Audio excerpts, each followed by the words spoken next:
ಎಲ್ಲರಿಗೂ ನಮಸ್ಕಾರ ಸ್ನೇಹಿತರೆ. ನಿಮ್ಮ ಕಡೆ ಆಧಾರ್ ಕಾರ್ಡ್ ಇದ್ರೆ ಸಾಕು, ನೀವು ಯಾವುದೇ ಶ್ಯೂರಿಟಿ ಇಲ್ಲದೆ 50,000 ರೂಪಾಯಿ ಹಣ ಸಹಾಯಧನ ಪಡೆಯಬಹುದು.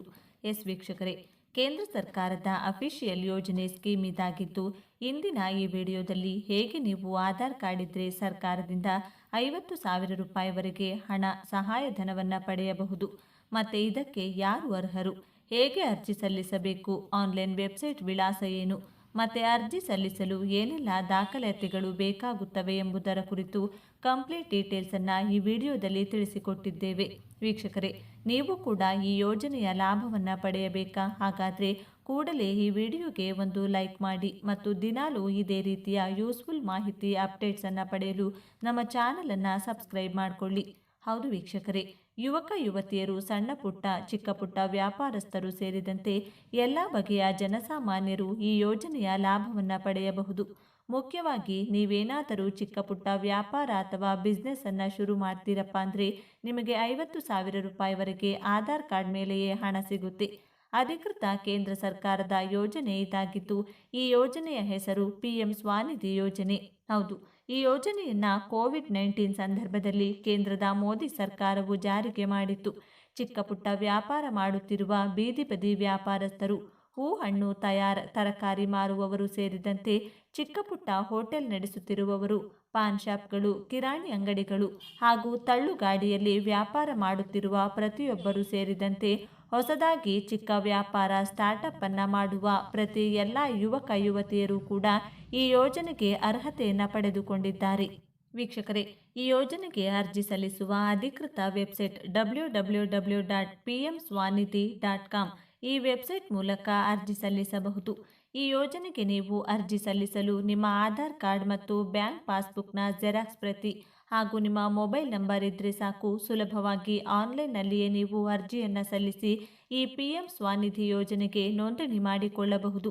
ನೋಂದಣಿ ಮಾಡಿಕೊಂಡ ಬಳಿಕ ಕೆಲವೇ ದಿನಗಳಲ್ಲಿ ನಿಮ್ಮ ದಾಖಲಾತಿಯ ವೆರಿಫಿಕೇಷನ್ ಪ್ರೋಸೆಸ್ ಕಂಪ್ಲೀಟ್ ಆದ ಬಳಿಕ ನಿಮಗೆ ಅಧಿಕೃತವಾಗಿ ಕೇಂದ್ರ ಸರ್ಕಾರದಿಂದ ಸಾರ್ವಜನಿಕ ವಲಯದ ಬ್ಯಾಂಕ್ ಅಥವಾ ಖಾಸಗಿ ವಲಯದ ಬ್ಯಾಂಕುಗಳ ಮೂಲಕ ಹಣ ಸಹಾಯಧನವನ್ನು ಜಮಾ ಮಾಡುವುದರ ಮೂಲಕ ನೀವು ಈ ಯೋಜನೆಯ ಲಾಭ ಪಡೆಯಬಹುದು.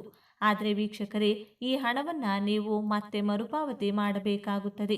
ಮರುಪಾವತಿ ಮಾಡಿದರೆ ಮತ್ತಷ್ಟು ಹೆಚ್ಚು ಹಣ ನಿಮಗೆ ಸಿಗುತ್ತದೆ. ವೀಕ್ಷಕರೇ, ಹೀಗಾಗಿ ವಿಡಿಯೋದ ಡಿಸ್ಕ್ರಿಪ್ಷನ್ ಬಾಕ್ಸಲ್ಲಿ ಅಫಿಷಿಯಲ್ ವೆಬ್ಸೈಟ್ನ ಲಿಂಕನ್ನು ನೀಡಿದ್ದು, ಲಿಂಕನ್ನು ಕ್ಲಿಕ್ ಮಾಡಿ ನೀವು ಸುಲಭವಾಗಿ ಅರ್ಜಿಯನ್ನು ಸಲ್ಲಿಸಿ. ಮತ್ತು ಅತಿ ಹೆಚ್ಚು ಮಾಹಿತಿಗಾಗಿ ಮತ್ತು ಅರ್ಜಿಯನ್ನು ನೀವು ಸಲ್ಲಿಸೋಕೆ ಆಗ್ತಿಲ್ವಾ ಅಂದರೆ ನಿಮ್ಮ ಹತ್ತಿರದ ಗ್ರಾಮ 1, ಕರ್ನಾಟಕ 1, ಬೆಂಗಳೂರು 1ನಂತಹ CSC ಕೇಂದ್ರಕ್ಕೆ ಭೇಟಿ ನೀಡಿ ಅರ್ಜಿಯನ್ನು ಸಲ್ಲಿಸಿ.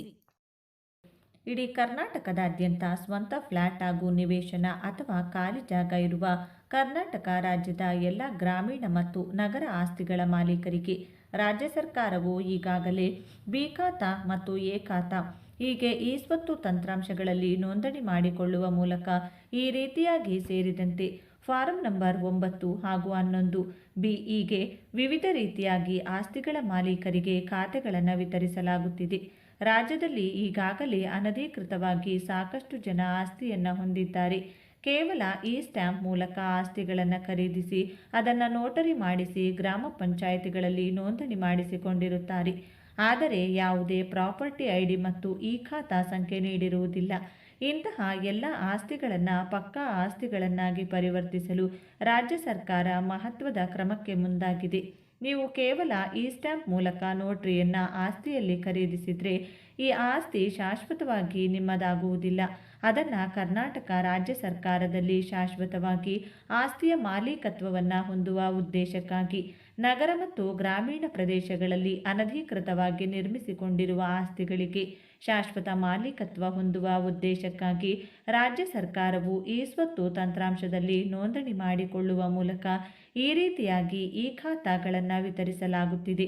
ಅಂದರೆ ಅನಧಿಕೃತವಾಗಿ ಕೃಷಿ ಜಮೀನುಗಳಲ್ಲಿ ಫ್ಲ್ಯಾಟ್ ಪಡೆದು ಮನೆ ಕಟ್ಟಿ ಅಥವಾ ಹೊಸದಾಗಿ ಸೈಟ್ ಖರೀದಿ ಮಾಡಿದರೆ ಅದಕ್ಕೆ ಖರೀದಿದಾರರು ಯಾವುದೇ ರೀತಿಯಾಗಿ ಗ್ರಾಮ ಪಂಚಾಯಿತಿಯಲ್ಲಿ ನೋಂದಣಿ ಮಾಡಿಕೊಳ್ಳುವ ಮೂಲಕ ಅಂದರೆ ಮ್ಯೂಟೇಷನ್ ಮಾಡಿಕೊಳ್ಳುವ ಮೂಲಕ ಆಸ್ತಿಯ ಮಾಲೀಕತ್ವ ಹೊಂದಲು ಸಾಧ್ಯವಿಲ್ಲ. ಆದರೆ ಈ ಸ್ವತ್ತು ತಂತ್ರಾಂಶದಲ್ಲಿ ನೋಂದಣಿ ಮಾಡಿಕೊಳ್ಳುವ ಮೂಲಕ ಅನಧಿಕೃತವಾಗಿ ಹೊಂದಿರುವ ಆಸ್ತಿಯನ್ನು ಅಧಿಕೃತವಾಗಿ ಮಾಡಿಕೊಳ್ಳುವುದರ ಜೊತೆಗೆ ನಿಜವಾದ ಮತ್ತು ಶಾಶ್ವತ ಮಾಲೀಕರಾಗುತ್ತೀರಿ.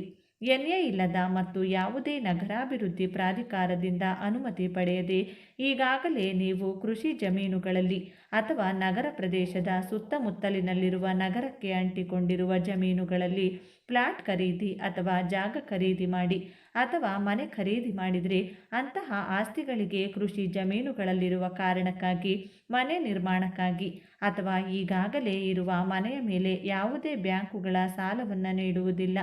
ಇಲ್ಲ, ನೀವು ಈ ಎಲ್ಲ ಅನಧಿಕೃತ ಹೊಂದಿರುವ ಆಸ್ತಿಗಳನ್ನು ಈ ಸ್ವತ್ತು ತಂತ್ರಾಂಶದಲ್ಲಿ ನೋಂದಣಿ ಮಾಡಿಕೊಳ್ಳುವ ಮೂಲಕ ನಿಜವಾದ ಮಾಲೀಕರಾಗುವುದಲ್ಲದೆ ಶಾಶ್ವತ ಮಾಲೀಕರಾಗುತ್ತೀರಿ. ಜೊತೆಗೆ ಗ್ರಾಮ ಪಂಚಾಯಿತಿಗಳಲ್ಲಿ ಹಾಗೂ ನಗರಸಭೆ ಅಥವಾ ಪುರಸಭೆ ಅಥವಾ ಮಹಾನಗರ ಪಾಲಿಕೆಗಳಲ್ಲಿ ಇ ಖಾತಾ ಮತ್ತು ಬಿ ಖಾತಾಗಳನ್ನು ನೀಡುತ್ತದೆ. ಜೊತೆಗೆ ಫಾರಂ ನಂಬರ್ 9 ಹಾಗೂ 11 ಬಿಗಳನ್ನು ವಿತರಿಸಲಾಗುತ್ತದೆ.